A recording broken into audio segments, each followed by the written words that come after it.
स्थिति को देख करके, उनकी सुंदर स्थिति को सुन करके भगवान नारायण प्रसन्न हो गए और भगवान नारायण ने अपने गले में एक माला पहनी थी जिसको प्रसादी माला कहते हैं। उस प्रसादी माला को उतार करके और दुर्वासा जी को दे दिए। दुर्वासा जी उस माला को लेकर के आ रहे थे और जब आ रहे थे तभी रास्ते में कौन मिल गए? देवराज इंद्र। और जब इंद्र मिले तो दुर्वासा जी को कहाँ ले गए? स्वर्ग में, अपने यहाँ। और स्वर्ग में जा करके दुर्वासा जी की पूजा किए, पाठ किए, अर्चन किए, वंदन किए, 150 पूजा हुआ। दुर्वासा जी ना देवराज इंद्र की पूजा से प्रसन्न हो गए और प्रसन्न हो करके वही माला, जो माला भगवान नारायण ने दिया था, उसी माला को देवराज इंद्र को दी थी। और जैसे देवराज इंद्र को माला दिए तो देवराज इंद्र उस माला की महिमा को समझ नहीं पाए। क्या हुआ? उस माला को देवराज इंद्र अपने हाथी के ऊपर, इंद्र के हाथी का नाम है ऐरावत, अपने हाथी के ऊपर दूर से फेंके कि हाथी पहन लेकर के, पर हाथी के ऊपर पड़ा और पड़ने के बाद वो जमीन पर गिर गया। और जैसे जमीन पर गिरा तो उसी माला के ऊपर वो हाथी भी पैर रख दिया, सारे देवता भी पैर रख दिए और पैर रख करके चले गए। और जैसे चले गए तो उधर से दुर्वासा ऋषि वापस आए। और जैसे दुर्वासा ऋषि वापस आए तो उन्होंने क्या देखा कि माला का इस प्रकार अपमान हुआ है। जैसे दुर्वासा ऋषि ने देखा कि माला का इस प्रकार अपमान हुआ है तो दुर्वासा ऋषि क्रोध से भर गए कि प्रसादी माला को पैर से लगा दिए। और क्रोध से भर करके दुर्वासा ऋषि ने उसी समय श्राप दे दिया इंद्र को कि जाओ देवराज इंद्र, तुम श्री से विहीन हो जाओगे। देवराज इंद्र को श्राप लग गया। श्री माने लक्ष्मी, और जिसकी लक्ष्मी चली गई ना जी तो संसार में उसको फिर कुछ नहीं मिलेगा। और जैसे दुर्वासा ऋषि श्राप दिए इंद्र को तो उनके श्राप को कौन सुन लिए? शुक्राचार्य, जो राक्षसों के दैत्यों के गुरु हैं, शुक्राचार्य। शुक्राचार्य ने तुरंत सभी दैत्यों को, सभी राक्षसों को बुलाया। बोले स्वर्ग पर आक्रमण कर दो। बोले क्यों? बोले अभी देवराज इंद्र को दुर्वासा जी ने श्राप दिया। सारे राक्षस बोले ठीक है। और गुरु महाराज की आज्ञा लेकर के और दुर्वासा ऋषि की श्राप को सुनकर और सारे राक्षस आक्रमण कर दिए। और जैसे आक्रमण किए तो इंद्र के साथ युद्ध हुआ। इंद्र के साथ युद्ध हुआ, पर उस युद्ध में इंद्र लड़ा, पर इंद्र जो है परास्त हो गया, इंद्र जो है हार गया। क्यों हार गया? क्योंकि इंद्र के पास स्त्री नहीं है और बिना स्त्री के आज इंद्र का जो वज्र है वो भी कमजोर पड़ गया। राक्षसों ने स्वर्ग छीन लिया और देखते ही क्षण भर में आकाश, पाताल और पृथ्वी तीनों लोकों में राक्षस स्थापित हो गए। देवताओं के लिए कोई जगह ही नहीं बचा। सारे देवता मारे मारे मारे मारे भटकने लगे और भटकते भटकते कहाँ गए? भगवान नारायण के पास। बोले प्रभु त्राहिमाम त्राहिमाम त्राहिमाम। और जैसे भगवान नारायण के पास गए बोले प्रभु सब गड़बड़ हो गए। बोले क्या? बोले राक्षसों ने स्वर्ग को छीन लिया। भगवान कहते हैं हे इंद्र, जो भी राक्षस आता है ना सबसे पहले तुम्हारे ऊपर आक्रमण करता है और स्वर्ग को छीन लेता है और आप हार जाते हैं, परास्त हो जाते हैं। तो कोई ऐसा उपाय बनाए कि तुम कभी मत हारो। बोले ऐसा क्या उपाय है? तो बोले अमृत पी लो। जब तुम अमृत पी लोगे ना जी तो अमर हो जाओगे, और जब अमर हो जाओगे तो तुम्हारा कोई कुछ नहीं कर सकेगा। इंद्र कहते हैं ठीक कहते हो भगवान, ठीक कहते हो, हमें अमृत दो, हमें अमृत दो, हमें अमृत दो। भगवान कहते हैं अमृत यहाँ नहीं है। तो बोले अमृत है कहाँ? बोले अमृत है सागर में, मंथन करना पड़ेगा तब निकलेगा। जब सागर मंथन करना पड़ेगा तब निकलेगा। तो सारे देवता कहते हैं चलो सागर मंथन करेंगे। बोले हो ही नहीं सकता। बोले क्यों? आज तक सागर में अमृत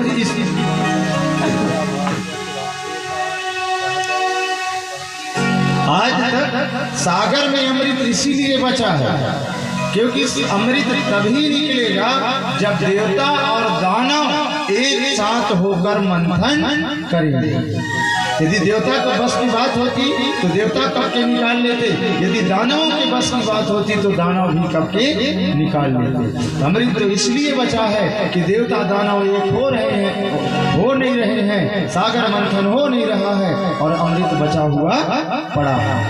तब क्या करें? तो बोले भाई अब दैत्यों को कैसे बुलाया जाए सागर मंथन में? तब उसके लिए एक समिति बना दी। बोले कैसी समिति बना? उस समिति के मुखिया बना दिए ब्रह्मा जी को और 2 अध्यक्ष बना दिए, एक देवताओं के गुरु बृहस्पति और एक देवता राक्षसों के दैत्यों के गुरु शुक्राचार्य।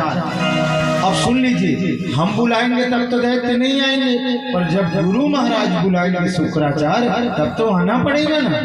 हाँ, अब दोनों गुरु बृहस्पति जी अपने देवता शिष्य को बुला लिए और शुक्राचार्य जी अपने दैत्य शिष्यों को बुला लिए।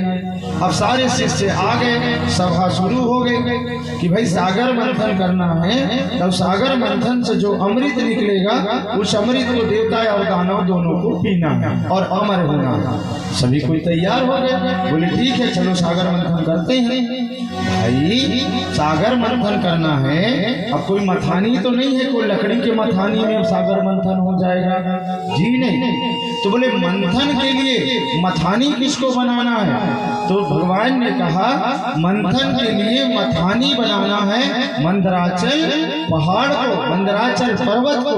बोले ठीक है। सारे देवता और सारे दानव गए और जा करके मंदराचल पहाड़ को उठाए और उठा कर लाए और ला करके सागर में रखे। पर जैसे ही सागर में रखे हैं ना, तो सागर ना मंदराचल के भार को सहन नहीं कर पा रहा। हाहाकार, त्राही त्राही, सागर का सारा पानी पृथ्वी में फैलने लगा। सागर के जितने जीव हैं, शंख हैं, बड़े बड़े मछली घड़ियाल, सब आकाश में उड़ने लग गए। त्राही त्राही, पानी बरसने लगा, बादल गरजने लगा। क्यों? क्योंकि इतना वजन आ रहे हैं, मंदराचल पर्वत की सागर वहन नहीं कर पा रहा है, वहन नहीं कर पा रहा है। और जब सागर वहन नहीं कर पाए तो सारे देवता भगवान के पास गए। बोले प्रभु सब गड़बड़ हो गए। बोले क्या हो गए? बोले ये हो गया कि मंदराचल पर्वत के भार को सागर वहन नहीं कर पा रहे हैं, अब क्या करें? उसी समय भगवान क्या किए? देवताओं के कार्य के लिए एक अवतार ले लिए। बोले कौन से अवतार? बोले कच्छप अवतार। बोलिए कच्छप भगवान की। और कच्छप अवतार लेकर के प्रभु समुद्र के तह में जाकर बैठ गए और जाकर बैठे उसी प्रभु के पीठ पर और मंदराचल पर्वत को रख दिया गया। बोले ये समस्या तो दूर हो। अब भाई मंदराचल पर्वत को मथना है तो रस्सी में तो मथाएगा नहीं। तो बोले भाई रस्सी किसको बनाए? रस्सी तो रस्सी बनाए वासुकी नाग को। और जैसे वासुकी नाग को रस्सी बनाए तो एक समस्या और आ गई। भाई वासुकी नाग के मुख के तरफ कौन रहेगा? क्यों? क्योंकि जब सागर मंथन होगा तो वासुकी नाग को दबाव पड़ेगा ना, तो वासुकी नाग के अंदर जो विष है, जो ज्वाला है, वो बाहर निकलेगी, तो मुख से बाहर निकलेगी, तो जो मुख के तरफ रहेगा वो तो मारा जाएगा ना। तो समस्या तो यहाँ फंस गया कि अब वासुकी नाग के मुख के साइड कौन रहेगा? भगवान नारायण के पास इंद्र गए। बोले प्रभु अब इस समस्या को बचाइए। तब भगवान कहते हैं सुनो, तुम ना ऊपर में जाना और ऊपर में जाकर एक ही बात कहना। बोले क्या? कि हम देवता हैं, हम बड़े हैं, हम रहेंगे मुख के तरफ, हम रहेंगे। बोले ठीक है। और जैसे ही इंद्र आए ऊपर में भगवान से मिलके बोले हम देवता हैं, हम रहेंगे मुख के तरफ, हम रहेंगे मुख के तरफ, हम रहेंगे मुख के तरफ। राक्षसों ने सोचा कि ऐसा तो नहीं अमृत ये सांप के मुंह से निकल जाए और ये लोग पा जाए और हम ना पाए। देवता कहते हैं नहीं नहीं, हम बड़े हैं, हम मुख के तरफ रहेंगे। दानव कहते हैं हम रहेंगे, देवता कहते हैं हम रहेंगे। दोनों में झगड़ा शुरू। और जैसे ही झगड़ा शुरू हुआ तो देवताओं ने कहा कि ठीक है भैया तुम ही रह लो। और जैसे देवताओं ने कहा तुम ही रह लो तो सारे राक्षस दैत्य आ गए मुख के तरफ। अब सागर मंथन शुरू होता है। इतनी भयंकर सागर मंथन हुआ है, इतना भयंकर सागर मंथन हुआ है त्राही त्राही त्राही भयंकर पूरे समुद्र में कोलाहल मच गया, हाहाकार मच गया। समुद्र का पानी इधर उधर, पूरी पृथ्वी हिलने लगी, पानी बरसने लगा, बादल गरजने लगा। त्राही त्राही त्राही, इतना भयंकर सागर मंथन हो रहा है, हो रहा है, हो रहा है। सागर मंथन होते होते होते होते होते 15 दिन हो गया। और जैसे 15 दिन हुआ तभी सागर से एक मटकी बाहर आई, मटकी। और जैसे ही मटकी बाहर आई ना तो सभी ने क्या सोचा, अमृत आ गया, अमृत आ गया। नाचने लगे, नाचने लगे, नाचने लगे। अरे जी वो अमृत नहीं था, वो तो कालकूट जहर था, कालकूट जहर। और ऐसा कालकूट जहर नहीं था कि जिसको पीने से असर करे, नहीं, वो कालकूट जहर अपने आप पृथ्वी में फैलने लगा, वायुमंडल में फैलने लगा, पूरी प्रकृति जहरीली हो गई। आकाश में रहने वाले जीव मूर्छित होने लगे, चारों तरफ हाहाकार, पेड़ पौधों में अग्नि लग गई, जंगलों में अगन लग गई, चारों तरफ हाहाकार। चराचर जगत में कोई सांस नहीं ले पा रहा है, सब मूर्छित होने लगे, मूर्छित होने लगे, मूर्छित होने लगे। सब देवता बोले प्रभु सब गड़बड़ हो गया। सब दौड़े दौड़े भगवान नारायण के पास गए, बोले प्रभु त्राहिमाम त्राहिमाम त्राहिमाम। बोले क्या हुआ देवर? बोले प्रभु आपने तो कहा था कि अमृत मिलेगा, अमृत तो मिला नहीं, जहर मिल गया, जहर। और पूरी पृथ्वी का नाश कर रहा है, जंगलों में अगन लग रहा है, सारे जीव जंतु मारे जा रहे हैं, प्रभु बचाइए बचाइए बचाइए। भगवान नारायण कहते हैं देखो भाई ये जहर वाला डिपार्टमेंट मेरा नहीं है। बोले प्रभु जब नहीं है तो फिर फंसाए क्यों हमको, कम से कम जी तो रहे थे। अब तो ये जहर एक ही क्षण में पूरी पृथ्वी को नष्ट कर देगा। सारे देवता कहते हैं चलो ब्रह्मा बाबा के पास। ब्रह्मा बाबा दूर से कहते हैं जब नारायण कुछ नहीं कर रहे हैं तो मैं बूढ़ा बाबा क्या करूंगा, दूर रहो दूर रहो दूर रहो। और ब्रह्मा बाबा दूर से ही दूर कर दिए। अब क्या करें, तो सभी कोई कहते हैं चलो भगवान भोलेनाथ के पास चलते हैं। और सभी कोई भगवान भोलेनाथ के पास जाते हैं। भगवान भोलेनाथ तो ध्यान में बैठे हैं। और जैसे भगवान भोलेनाथ ध्यान में है तो भगवान भोलेनाथ को कैसे कहें, तो जाकर किसको कहते हैं, मैया पार्वती से कि मैया। बोले हाँ। बोले सारी पृथ्वी पर अकाल संकट आ गया है, समुद्र मंथन से जहर का प्याला निकला है, वो पूरी पृथ्वी का नाश कर रहा है। इस जहर से हमें बता दो मैया, इस जहर से हमें बचा दो। बोले कैसे? बोले भोलेनाथ को कहो ना। देखिए मैया गई है, भोलेनाथ को जहर पीने के शौकीन नहीं थे जी, कि उनको जहर पीने का शौक था। यदि उन्होंने विस्पान किया है तो इस सृष्टि के कल्याण के लिए किया है, पूरे हम लोगों के कल्याण के लिए किया है। वो शौकीन नहीं थे भोलेनाथ। मैया जाकर के भोलेनाथ को जगाती है, स्वामी। बोले हाँ प्रिय। बोले इस सृष्टि पर अकाल संकट आ गया। बोले क्या? बोले सागर मंथन से जहर का प्याला निकला है। भगवान भोलेनाथ तुरंत उठे हैं, एक क्षण की देरी नहीं किए हैं, एक क्षण की।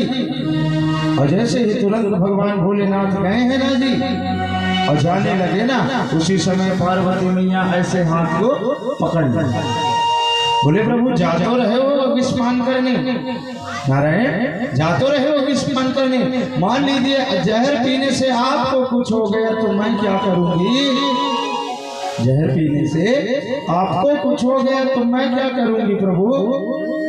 उसी समय भोलेनाथ अपने हाथ को छुड़ा लिया। बोले सुनो देवी, यदि इस सृष्टि के कल्याण के लिए, इस जन के कल्याण के लिए हमारा प्राण 1000 बार जाता है तो हम अपने इस प्राण को त्यागने के लिए तैयार हैं, तैयार हैं, तैयार हैं। भगवान भोलेनाथ पार्वती मैया से अपने हाथ को छुड़ाए हैं और सीधे चले गए हैं विस्पान करने। देखिए अभी जहर निकला है ना, तो भोलेनाथ को पिलाने लगे। जिस दिन अमृत निकलेगा उस दिन कोई पूछने नहीं जाएगा कि चलो तुम भी थोड़ा सा अमृत पी लो, जहर पिए हो तो। अरे भोलेनाथ तो त्यागी है, सब कुछ छोड़ दिए। आज गए और जाकर मटकी को उठाए, गटक गटक गटक गटक गटक गटक पीने लगे। और जैसे पीने लगे तो क्या हुआ, उसी समय जो जहर था ना जी, विष, वो गले में गया और गले से हृदय में जाने लगा। और जैसे हृदय में जाने लगा, भगवान भोलेनाथ क्या कहते हैं, ऐ विष खबरदार। विष बोला क्यों? बोले तुम गले में रहो और सुन लो, गले से नीचे मत जाना। बोले क्यों? क्योंकि गले से नीचे मेरे भगवान राम हैं और मेरी मैया सीता है।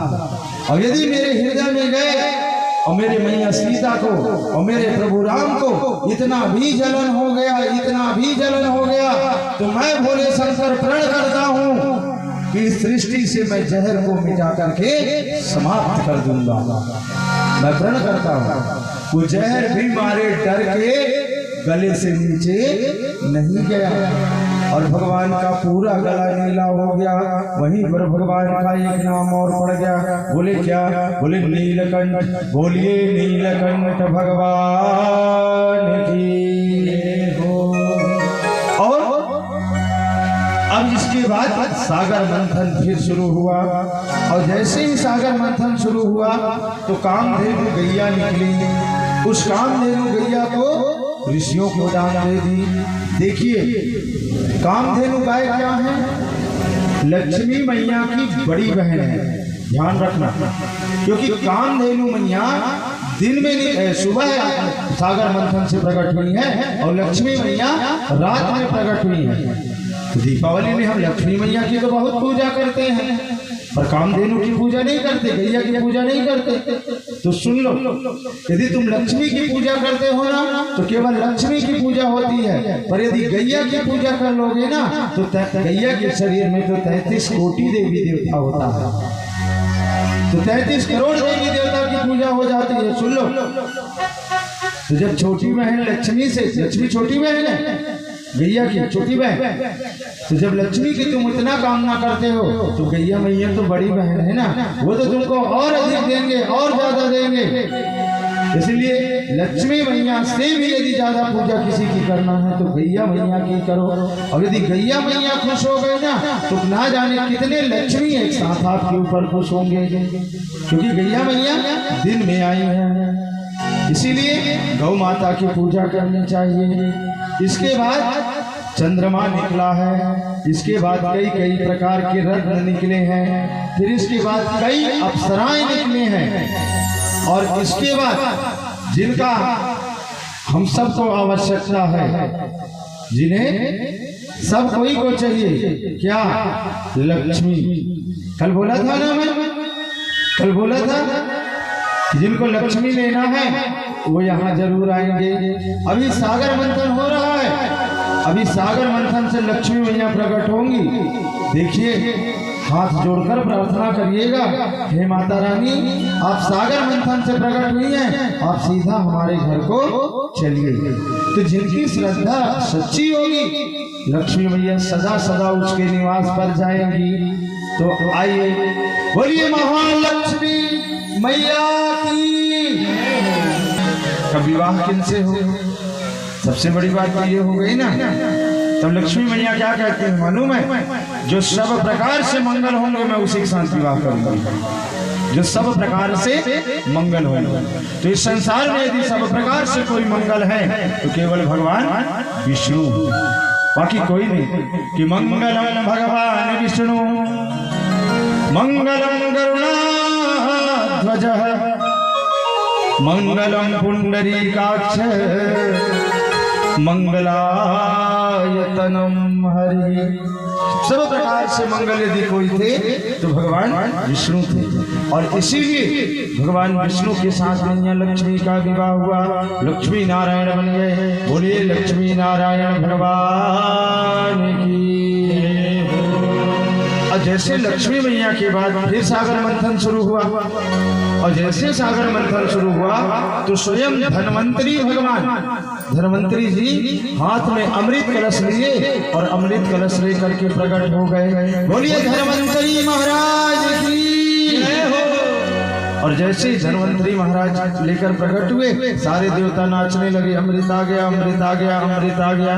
और जब देवता नाचने लगे ना, उसी समय सारे राक्षस आए और अमृत को छीन करके भाग गए। देवताओं ने देखा सब गड़बड़ हो गया, सारा अमृत तो राक्षस ले गए, अब क्या करें।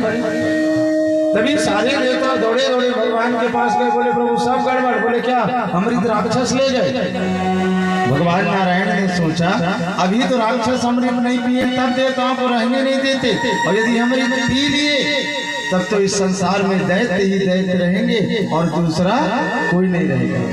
भगवान क्या किए, भगवान अपनी आंखें बंद किए, दोनों आंखें, कि अभी देखे कहाँ है। तो जब दोनों आंखें बंद करके भगवान देखे हैं ना, तो क्या देखे कि अभी दैत्य अमृत पिए नहीं है, अभी लेकर भग रहे हैं, भग रहे हैं, भग रहे हैं, भग रहे हैं। और जैसे लेकर के भग रहे हैं तो भगवान ने उसी समय फिर एक अवतार ले लिया। बोले कौन सा अवतार, बोले मोहिनी रूप का अवतार। बोलिए मोहिनी भगवान की जय हो। और जैसे मोहिनी अवतार धारण किया प्रभु, सुंदर एकदम मोहिनी रूप, जिसको देख करके सब मोहित हो जाए। ऐसे इधर से राक्षस अमृत लेके आ रहे हैं, इधर से मोहिनी भगवान पहुंच गए, सामने में भेंट परस्पर हुआ। जैसे ही सारे राक्षस देखे ना, तो भगवान के मोहिनी रूप में मोहित हो गए, मोहित हो गए।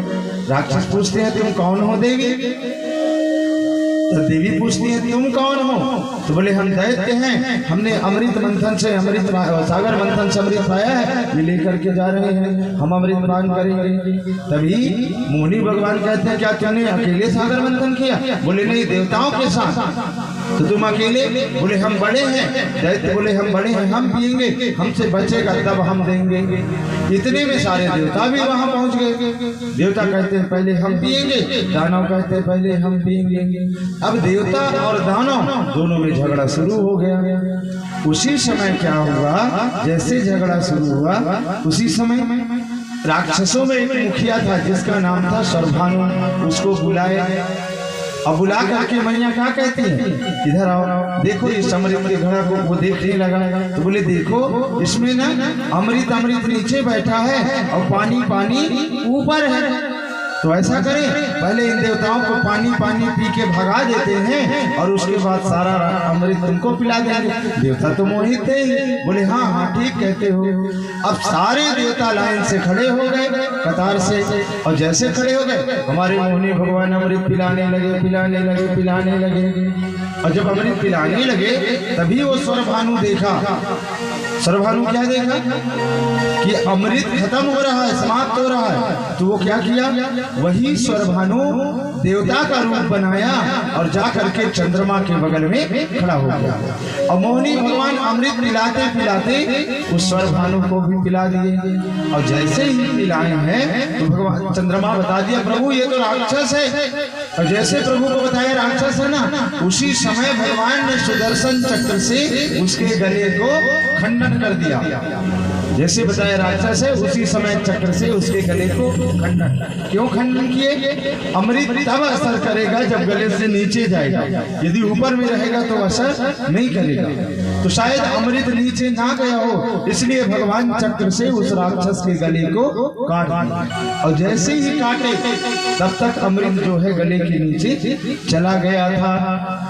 अब क्या हुआ, जैसे ही गला कटा तो वहीं पर उस राक्षस का खून गिरा है, खून रक्त गिरा है, और वहीं से लहसुन और प्याज की उत्पत्ति हो गई है। इसीलिए कहते हैं लहसुन प्याज को नहीं खाना चाहिए, यज्ञों में वहीं से उत्पत्ति हुई है। अब वो राक्षस दो टुकड़े में बट गया, और जैसे दो भाग में बट गया, एक राहु बन गया और एक केतु बन गया।